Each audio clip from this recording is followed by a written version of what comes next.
Et on continue ça avec notre petit nouveau. Oui, allô! Alexandre. Hey, merci de me recevoir, Vincent, tout le monde. Hey, je suis vraiment content d'être ici. Vous savez, vous réalisez une partie de mon rêve. C'est ça d'ailleurs dont je viens de vous parler. Oui.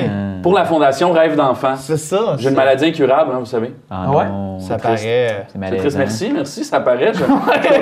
C'est très gentil de me dire ça. Mais non, en fait, ma maladie incurable, c'est de vouloir suivre ma passion puis de vouloir faire de la télé. Ah, c'est lourd. Hey, c'est d'une lourdeur, une maladie qui affuble beaucoup de gens de l'UQAM, Saint-Hyacinthe et autres écoles où l'avenir est quelque chose qu'on se soucie peu. Mais enfin, j'ai arrêté de me soucier aussi de mon avenir pour pouvoir suivre ma passion. Et je me lance dans le vide. J'ai quitté le métier de l'ingénierie, qui était un métier qui ne me plaisait pas du tout. T'as bien fait. Mais par exemple, j'aurais pu faire de la télé avec l'ingénierie quand même. On a vu la commission Charbonneau, ils ont tous passé à la télé. Très amis du public d'ailleurs, ces gens-là. Puis, j'aurais peut-être pu faire partie de ces gens-là si jamais j'avais ouvert les enveloppes brunes au lieu de remettre ma lettre de démission. Oui. Dans une enveloppe brune, je présume. Ben oui, bien sûr, dans une enveloppe brune, c'est les seules lettres qui ouvrent les ingénieurs. Mais non, hey, oh, là, je vais me faire taper ses doigts. Mais c'est pas vrai, non. J'ai quitté ma job d'ingénierie. Je l'ai quitté par la porte d'entrée, avec le sourire en disant que justement j'allais suivre ma passion d'essayer d'être à la télé. Ils m'ont souhaité bonne chance et comme ça, on pas regardé que je suis parti avec tous les crayons et tous les papiers du bureau où je pourrais enfin écrire. Je sais pas si vous avez été au bureau en gros récemment, ça coûte une fortune. Scandale! Moi, je vais t'avouer, j'ai pas acheté de crayon, je pense, depuis 89. Là. Ma mère m'en a acheté un quand j'ai commencé l'école, puis après ça, j'ai juste ramassé ceux que je trouvais à terre, j'en ai volé. Pas beaucoup de gens utilisent des crayons avec les ordinateurs maintenant. Moi, j'ai un ordinateur. Si on tape, à cause c'est des touches plus. Mais ça me coûtait beaucoup moins cher de voler les crayons, le papier, c'était beaucoup plus facile que de voler l'imprimante. Oui, Si je voulais imprimer mes textes comme aujourd'hui, là, tu vois, c'était écrit avec un crayon volé chez mon ancienne compagnie qu'on ne nommera pas pour les épargner. Hein. Mais j'ai aussi essayé de partir avec d'autres choses. Marie-Pierre, qui a décidé de me laisser finalement vaquer à mes occupations, elle n'a pas voulu me suivre. Mais elle était cute. Reviens, s'il te plaît. Reviens. Est-ce que tu as fait une scène comme Jerry Maguire là, pour essayer de motiver les gens à te suivre puis partir avec toi? Oui, puis ils m'ont montré la porte plus rapidement. Il y avait quand même des gens costauds qui travaillaient là. Moi, je sais, je travaille là des fois, fait que... Ah oui? Ouais, c'est ça. Cool. Ça fait partie des gens costauds. Tu te parles de ça, là? Non. Ah, OK. T'imposes le respect. Ça. Voilà, c'est mon charisme. Je suis sorti de là, j'ai découvert un nouveau monde, les gars. Un monde où est-ce que j'étais libéré de ma conscience. Je pouvais enfin essayer de suivre mon rêve. Je chantais cette chanson-là dans la rue. Et puis, je me posais des nouvelles questions que je ne m'étais jamais posées. T'sais. Comment je fais pour faire de la télé? Est-ce que j'ai pris une bonne décision? Comment je vais faire pour payer mon loyer qui arrive dans 2 semaines? Toutes des questions à laquelle je n'ai pas encore répondu, mais espérons-le. Trouver 500$, c'est beaucoup plus difficile qu'on pourrait le penser sans emploi. Surtout dans la rue, là, comme ça, c'est très rare qu'on trouve ça 500$. Oui. Moi, j'ai essayé de devenir un itinérant, mais malheureusement, j'avais pas assez de vêtements troués. Mais ça va venir, promis. Mais je me traîne par terre depuis. Dans la même situation que beaucoup de comédiens de Ouattatata, alors ne t'inquiète pas. J'espère me retrouver dans leur position un jour avec une carrière derrière moi. Mais vous inquiétez pas, j'ai un plan de match, par exemple, pour devant moi. Hein. J'ai contacté tous les gens que je connais dans le milieu de la télé, dans le milieu de la radio. C'est comme ça, d'ailleurs, Vince, qu'on s'est parlé, puis tu m'as invité à l'émission. Oui. Puis, surtout parce qu'il manque à quelqu'un, là, mais... Ouais, mais ça, En grande partie. c'est pas grave, ça. J'ai contacté des gens intéressants, par exemple. J'ai réussi à envoyer une lettre à Marc Labrèche. D'ailleurs, je sais pas s'il écoute l'émission, mais réponds-moi, Marc. Ce serait cool. Comment ça? T'as l'adresse de Marc Labrèche? Oh non, j'ai pas l'adresse de Marc Labrèche, mais j'ai un tuyau. Il habite à Saint-Léonard, et puis avec Post Canada, j'ai juste envoyé une lettre à tout le monde de Saint-Léonard, en espérant que s'il n'est pas listé, son voisin allait lui transférer la lettre. Avec le timbre à $1, Oui, c'est pour ça d'ailleurs que j'ai fait une scène de mon emploi en ingénierie. J'ai utilisé ça pour envoyer des lettres là-bas.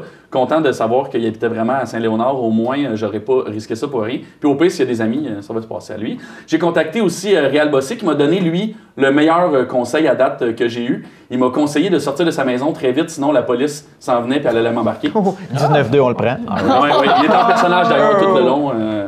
Béroff. Ça. Exactement. Et puis, j'ai contacté aussi Didier Lucien, qui faisait partie de la même gang, là, Bob, de Dans une galaxie près de chez vous. Avec cheveux. Les gens qui le connaissent plus, peut-être, qui m'a pas donné de conseils. En fait, il n'en avait pas donné, mais il m'a dit que si j'avais un contrat ou des tuyaux, ou si moi je trouvais des conseils, qu'il allait les prendre. Lui aussi aimerait beaucoup faire de la télé. Il a pris un drôle de choix de faire un mime aussi. Et pantomime. La nouvelle carrière en tendance. Le Bulldog En Mazar, vogue. c'était très fort, par exemple, en tant qu'il était là. Il jouait-tu là-dedans? Ouais. J'aimais bien Purlaine aussi, il était bon là-dedans. Ah, non, pas ça. Donc, il a fait des bonnes choses, des mauvaises choses, hein, mais tu vois, là, il aimerait ça faire d'autres choses. Puis ensuite, c'est ça, j'ai essayé de faire partie de tous les tournages possibles. Hein. Dernièrement, j'ai été au Cercle, récemment, où je suis devenu une petite légende dans ma Récemment? famille. Ça joue non, encore, ça? Non, récemment, je veux dire, il y a 3 ans. Récemment, en 2006. Ça fait partie quand même de mon cheminement. Et puis... Qu'est-ce que ça a changé que tu es au cercle? Bon, c'est sûr que ça m'aide pas vraiment à être devant les caméras, faire de la télé, participer à un quiz, mais quand je vais être vraiment populaire, au moins les gens les enfants de la télé vont avoir du footage pour me montrer comment j'étais niais. Hein? D'ailleurs, je vais être reconnu pour avoir répondu à la question « Quelle est la gomme préférée des Québécois? » La gomme au savon. Hein? Moi, j'ai pas fait long feu au cercle, mais hey, j'aurais essayé. Moi, c'est ma gomme La préférée. petite gomme mauve, là? Oui, qui goûte le savon. Hein? Non? Mais moi, c'est ma T'as gomme pas préférée. d'enfance, non? T'as pas... Non, moi, je suis né à 23. Je suis né à 23 ans. Les gommes au savon n'existaient plus. Bon. Mais écoutez, il y a déjà la moitié de mon rêve aussi de réaliser. Sinon, j'ai été à l'émission en mode Salvaille pour assister au tournage. Oui!